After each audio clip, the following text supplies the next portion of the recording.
Yang saya sarankan itu jangan cukup dengan foto. Nah, itu kan juga sekarang lagi musim kirim foto, apalagi bisa diedit. Oh iya. Waduh. Tahu-tahu nggak sesuai. Tahu pas karena syar'i nggak mau ketemu, nggak mau interaksi, takut jadi dosa, nanti langsung akad nikah, kemudian cuma bermodalkan foto. Pas setelah akad nikah beda. Oh, zong taunya pas nyampe, beda banget nih. Iya. Di foto putih, begitu ketemu, Allahu Akbar, beda. Gitu. Bahaya banget tuh. Ya, itu ada terjadi. Oh gitu, pernah terjadi, Ustaz? Ada kasus sebagian ikhwah kita begitu, akhirnya karena dia merasa terganggu dengan warna kulit yang berbeda, secara umum lah ya, paras wajah mungkin bentuk alis dan segala macam, akhirnya cerai. Wah. Karena dia berpikir saya tertipu. Gitu. Makanya tidak cukup dengan bermodalkan foto, tapi apakah foto boleh digunakan sebagai media pembukaan? Ya boleh saja. Kayak dalam biodata misalnya kan bisa saja, tapi itu tidak cukup. Harus memang seseorang itu bertemu, itu sunnahnya Nabi SAW memang melihat Langsung gitu ya Ustaz. Jadi bagaimana kita bisa bertemu, melihat minimal, oh ini cocok buat saya. Kan orang relatif tuh. Iya. Ada orang mungkin melihat ini cantik, ini gagah, ada juga yang mengatakan ya bagi dia tidak, bagi orang lain tidak. Nah itu sudah cukup sebenarnya. Oke, step setelah melihat, maka kita tinggal mencari tahu tahap yang kedua, keluarga. Jadi keluarga itu sudah menggambarkan tentang siapa dia. Kalau dari keluarga ibu itu umumnya karakter, sifat. Dari keluarga ayah itu fisikalnya lah. Jadi maksudnya nanti kalau saya mau menikah dengan seorang perempuan atau akhwat, saya cukup mencari tahu, oh ini keluarga ibunya seperti ini. Secara umum lah, misalnya keluarga berpendidikan, keluarga terkenal baik akhlaknya atau agamis dan seterusnya, itu sudah cukup saya punya gambaran, oh ini karakter umumnya keluarga. Dan itu pasti akan ada pada si fulana ini. Nah kalau saya mau tahu nanti keturunan saya seperti apa, maka umumnya dari keluarga ayah. Keluarga ayahnya, fisik. Ayahnya si calon mempelai perempuan atau ayah calon mempelai laki-laki.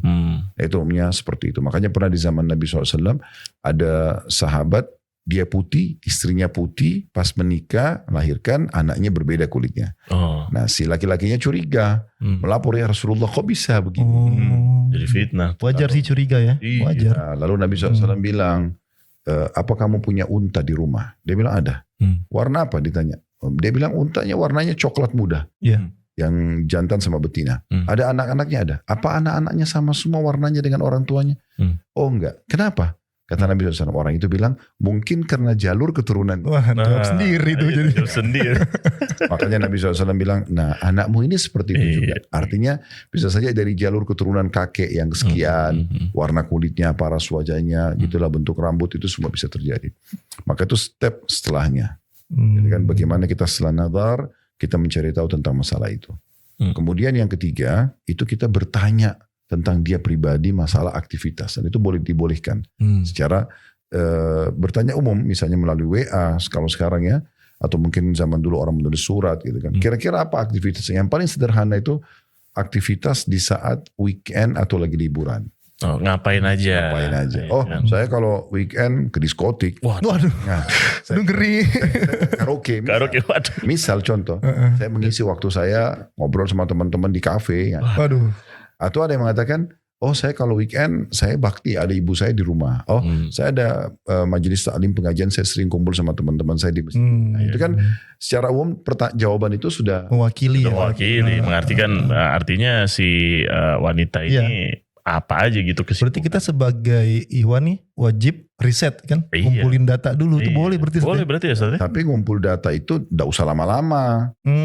Kan banyak orang itu saya harus kenal dulu nih terlalu asik jatuhnya. Wah, panjang banget 1 tahun. Kan ada yang sampai 10 tahun kan kadang-kadang gitu. Mau bikin ini karya ilmiah. 2 periode. Bikin karya ilmiah kali ini.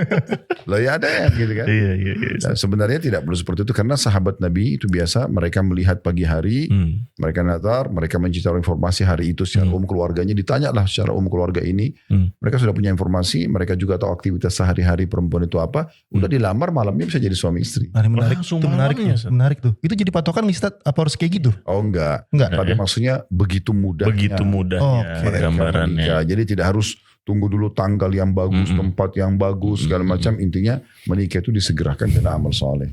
Nah, tapi gini Ustaz, stigma di luar sana itu mereka berpendapat gini Ustaz, masa baru kenal gitu, istilahnya baru tahu, baru ketemu, baru kenal, terus langsung menjalani pernikahan ini kan mengarungi bahtera yang tidak sebentar gitu. Mereka mikirnya itu mustahil kan? Mustahil. Kayak nggak cukup gitu. waktu pengenalannya. Mereka mau jalani dengan apa? Dengan pacaran.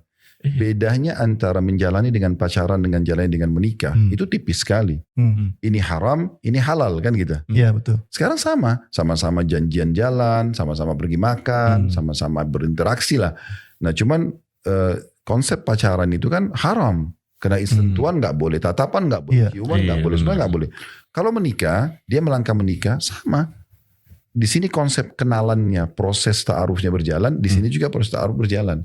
Tapi ini kan sudah benar. Dia boleh sentuhan, dia boleh pelukan, dia boleh ciuman, tidak ada masalah. Benar. Lalu kenapa nggak ini saja? Kenapa harus yang ini? Gitu? Oh berarti setelah dia ngumpulin data cocok, dia ta'aruf melalui pernikahan. Makin lama makin ta'aruf, makin sayang berarti satu kayak gitu ya? Ya jadi poinnya begini, poin penting. Sebelum menikah itu pembukaan ta'aruf, mukaddimahnya. Nah, sebenarnya ta'aruf itu berjalan dalam rumah tangga dari mulai akad nikah sampai salah satunya meninggal. Panjang banget ternyata ta'aruf itu ya. Berarti banyak yang salah persepsi gitu. Kita baru tahu juga nih bro. Baru tahu. Baru denger juga nih. Jadi sering saya luruskan masalah itu. Makanya kadang-kadang orang sudah 10 tahun berumah tangga.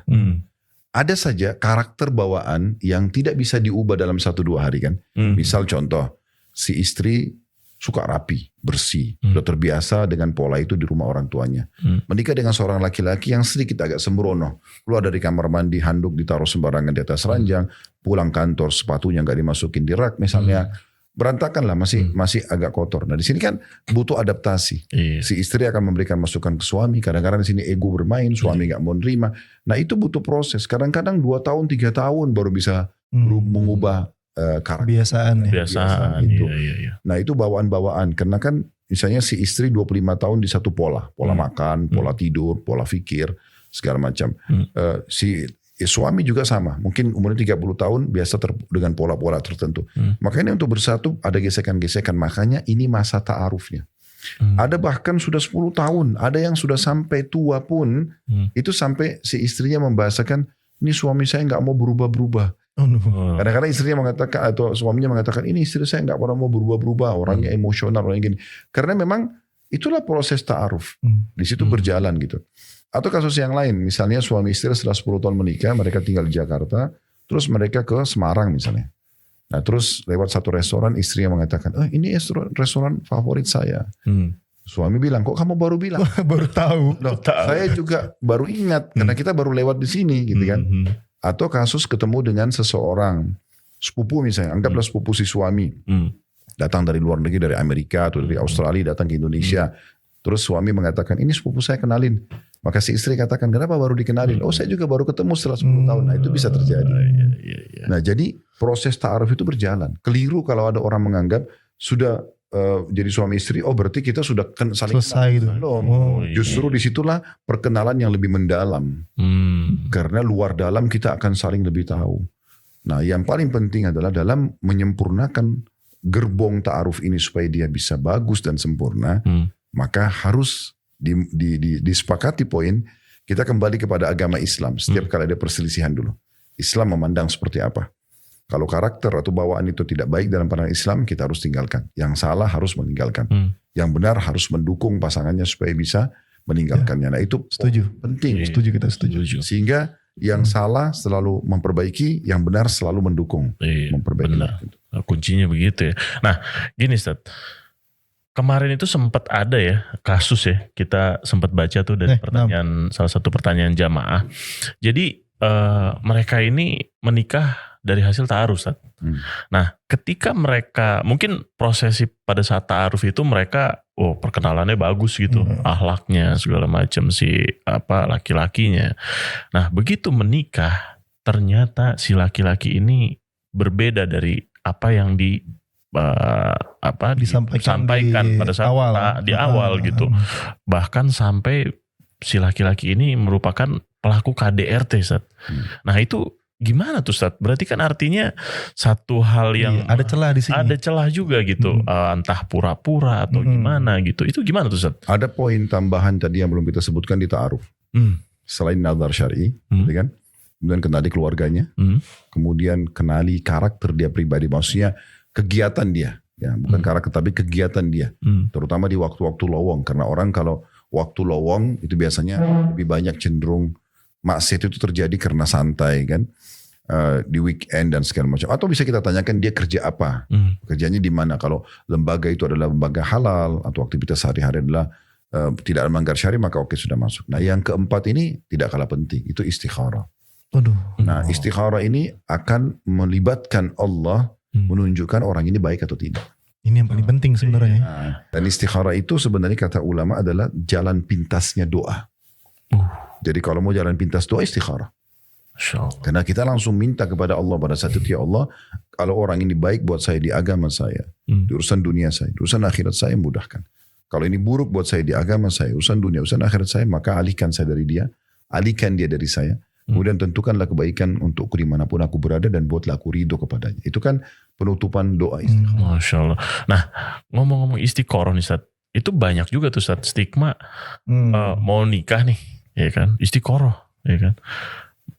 Begitu mereka sudah selesai istikharah ini, mereka mikir kok nggak dapat mimpi, petunjuk gitu. Petunjuk itu apa kan? Mereka beranggapan tuh istikharah tuh petunjuknya tuh misalnya nih orang nggak baik gitu. Itu dari mimpi kayak gitu. Nah, gimana Ustaz istikharah ini ketika dia sudah melakukan istikharah, apakah bismillah jalan aja tetap lakuin nanti akan ketemu sendiri atau nunggu tanda-tanda gitu kan? Tanda-tanda itu ciri-cirinya seperti apa tuh Ustaz? Jadi kita kembali dulu ke poin tadi. Masalah istikharah itu kalau dilakukan dengan benar, maka insya Allah akan jauh dari tadi manipulasi yang terjadi.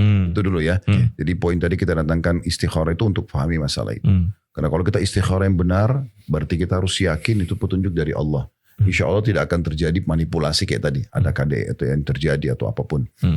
Nah oke, kita masuk ke masalah istikharah. Istikharah sendiri itu adalah kata para sahabat dalam hadis Bukhari, kami diajarkan oleh Rasulullah SAW istikharah sebagaimana kami diajarkan ayat-ayat Al-Quran. Karena saking pentingnya. Dan para sahabat itu beristikharah dalam hal yang kecil sampai hal yang besar. Gitu kan.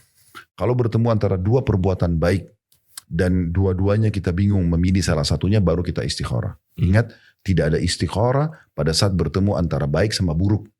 Gak ada istikharah. Misalnya, kita mau nikah dengan dua orang wanita, satu mukminah, satu fasikah. Maksudnya orang jauh sudah jelas. Ini langsung istikharah.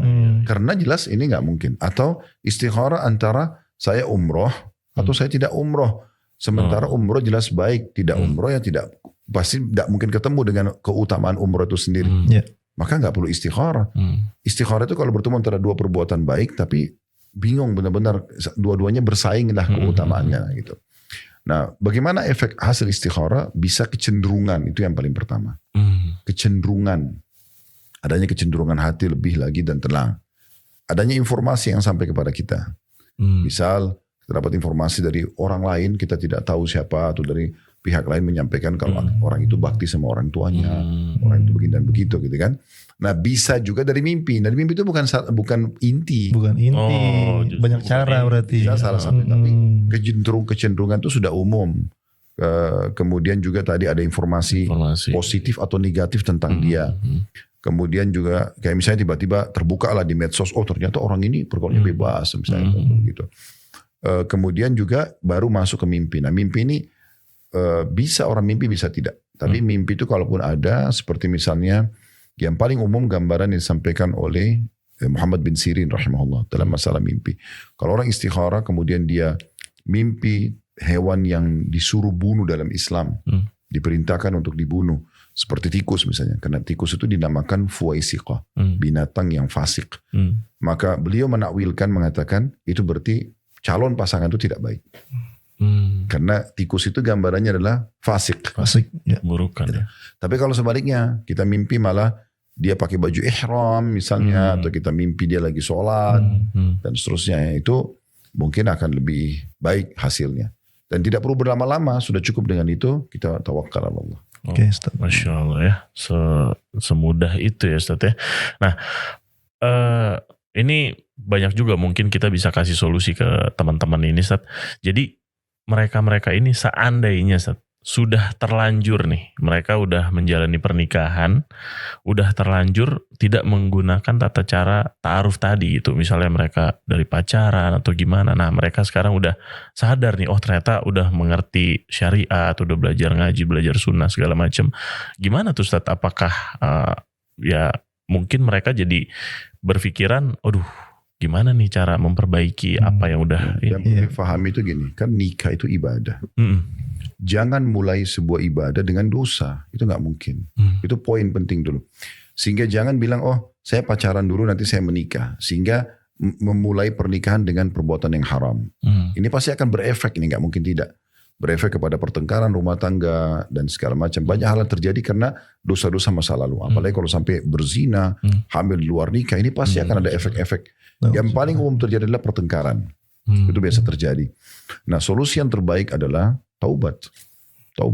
Karena memang itu dosa kan. Kata Nabi SAW, taubat tajubu ma qablah. Taubat akan membersihkan semua kesalahan yang lalu. Bukan cuma dosa dan hukumannya, tapi bekas-bekas efeknya pun akan insya Allah hilang dengan taubat nasuha. Maka taubat nasuha bagi semua orang yang seperti itu kondisinya. Kemudian mulai sekarang komitmen. Sama-sama kembali kepada Islam ya. Apapun dalam rumah tangga ini kita kembali pada Islam. Yang benar sesuai dengan Islam, kita saling mendukung yang salah, maka kita harus meninggalkannya. Nah kemudian mulailah berjalan ta'aruf tersebut. Dan ingat, untuk melanggengkan rumah tangga, itu butuh membuka selalu lembaran baru. Setiap hari buka lembaran baru. Setiap hari. Kita setiap hari punya buku amal. Begitu juga dengan lembaran baru. Setiap hari kita selalu coba memberikan yang terbaik, meminta maaf kalau punya kesalahan. Dan kalaupun ada pasangan kita yang salah, kita selalu memaafkan dan buka lembaran baru. Terus begitu. Karena bukan berarti pasangan ini kita cerai, kemudian nanti akhirnya pasangan baru tidak punya masalah. Semua akan punya ada masalah-masalah. Cuma tinggal kembali komitmen tadi, Islam jadi pegangan. Benar menurut Islam kita bisa mendukung. Kalau itu dianggap salah, maka kita harus tinggalkan. Masya Allah. Jadi kebuka banget nih kita. Kebuka banget ya. Perbincangan pada hari ini tentang ta'aruf. Benar. Kita sangat luas ya definisinya ya. Iya. Dan itu tadi penting juga tuh. Mempertahankan rumah tangga itu ya selalu buka lembaran baru gitu ya. Jangan ada suami salah atau istri salah besoknya masih diungkit-ungkit. Itu gitu. sering pakai itu. Sering tuh. Tiba-tiba keinget ungkit lagi. Nah gini Ustaz, kalau misalnya nih ketika mereka sudah mulai ta'aruf, lalu tadi udah perkenalan, terus nazar segala macam. Nah itu kira-kira baiknya berapa lama gitu setelah udah melakukan itu? Apakah ya udah oke nih, udah kita langsung nikah aja gitu? Kan sudah saya bahasakan tadi. Sahabat itu melihat hari ini, mencari informasi hari ini, mereka menikah malamnya. Mudahnya kayak gitu. Mudahnya segitu ya. Segitu berapa kali terjadi kasus Nabi SAW melihat seperti Juwairiyah binti Harith dari suku Mustalik ya kan, di peperangan lalu, kemudian beliau langsung tawarkan Islam dan masuk Islam, langsung dinikahi pada saat itu. Langsung jadi istri Nabi. Nabi nggak bilang, ini orang saya nggak tahu loh sebelumnya siapa ini. Udah dia mau masuk Islam, oke, nikahi, selesai. Maka sesimpel itu sebenarnya. Jadi tidak perlu lama-lama menentukan tanggal, menentukan gedungnya dan segala macam gitu. Dan untuk supaya mudah, maka memang Nabi SAW juga sudah memberikan sebuah kunci penting. Wa ankihul akfa'a minkum. Nikah dengan orang yang sepadan dengan kalian. Itu penting sekali. Jadi sepadan dari sisi ekonomi, pendidikan, fisik, ras wajah. Itu penting sekali. Karena nanti akan lebih mempermudah kita adaptasi. Iya, jadi gak ada ketimpangan sosial gitu ya Ustaz ya. Karena kalau yang satu terlalu ganteng, istrinya jelek misalnya, ini kan jomplang. Atau terlalu cantik istrinya, suaminya jelek, ini jomplang. Sampai pernah terjadi di zaman Nabi itu, ada seorang wanita, dia nikah sama laki-laki karena hanya berdasarkan agamanya. Tidak juga dia melihat masalah fisik. Tidak kufunya, sekufu sepadannya. Sampai dia mengatakannya, Rasulullah, saya setiap melihat suami saya dan kalau saya melihat laki-laki lain, saya seperti membandingkannya gitu. Nah, saya daripada kufur nanti, saya jadi jahat sama suami saya mau cerai. Ditanya sama suaminya, istrimu ada seperti ini. Tapi suaminya respon pada saat itu, kalau dia mau mengembalikan mahar saya tidak ada masalah ya Rasulullah. Hanya Nabi SAW tanya, kau mau mengembalikan mahar? Dia bilang mau. Maka dikembalikan, akhirnya diceraikan pada saat itu. Jadi kufu itu penting juga. Ya. Jadi bukan cuma bermodalkan agama, tapi masalah kufu juga penting. Jadi kan sepadan. Juga sama masalah ekonomi. Seorang laki-laki misalnya pendapatannya 5 juta per bulan. Dia menikah dengan seorang wanita yang sangat kaya. Mungkin orang tuanya sudah biasa memberikan uang 20 juta, 30 juta hanya untuk kebutuhan kosmetikanya dan segala macam. Gimana caranya mengimbangi pendapatan kita yang 5 juta sudah setengah mati banting tulang, memenuhi kebutuhan dia yang dia untuk kebutuhan dasar saja itu sudah 20 juta misalnya, itu kan tidak mungkin. Maka harus cari bagaimana wanita yang bisa mengelola 5 juta itu. Ya kan? Sehingga 5 juta itu sudah cukup untuk makan, untuk kosmetikanya, untuk segala macam. Nah gitu. Itu juga dengan jenjang pendidikan. Kalau seseorang levelnya S2, S3, dia nikah sama orang tamatan SD. Wah, nggak nyambung. Ya, kadang-kadang komunikasinya akan sulit sekali karena ini akan berbicara sangat intelek. Yang ini mungkin sebatas pemahaman dia saja. Nah, contoh saja. Nah, ini semua perlu diperhatikan dalam masalah pernikahan, kufunya, sepadannya. Nah, kan kalau nggak salah untuk ketika kita ta'aruf itu ada 4 poin tuh Ustaz. Yang agamanya dulu, fisiknya dulu. Berarti kalau anak tarik kesimpulan yang tadi antum bilang nih Ustaz, artinya berarti nggak masalah dong Ustaz kalau kita mengedepankan kita fisik dulu gitu, baru kita lihat agamanya. Ya, agama dulu baru fisik. Agama dulu baru fisik. Tetap juga, gitu kan. Jadi walaupun dia punya kecantikan atau ketampanan tapi tidak beragama, tidak boleh, gitu kan. Tapi kalau dia mungkin kurang secara fisik atau paras wajah cuma agamanya bagus, oke, kita masih bisa menerima karena agamanya. Jadi agama tetap nomor satu. Tetap nomor satu ya. Tetap nomor satu. Ya. Baik, semudah itu bro. Kemarin kita kemana aja? Iya makanya. Kita ngobrol lagi sama Ustadz biar paham. Gitu. Makanya kan dari sini kan kita jadi tahu. Jadi buat teman-teman semua ini ilmu yang sangat bermanfaat nih, Masya Allah nih ya. Oke, baik, mungkin jazakallah khairan Ustadz atas informasi dalam kesempatan kali ini buat teman-teman diskusi yang nantinya mungkin pastinya kita akan ngebahas tahapan berikutnya ya. Iya, sekarang kan ta'aruf nih. Ta'aruf. Nah setelah ta'aruf apa tuh? Habis itu nador. Habis nador, habis itu apa tuh? Nikah. Akad nikah. Jadi masih habis nikah walimah.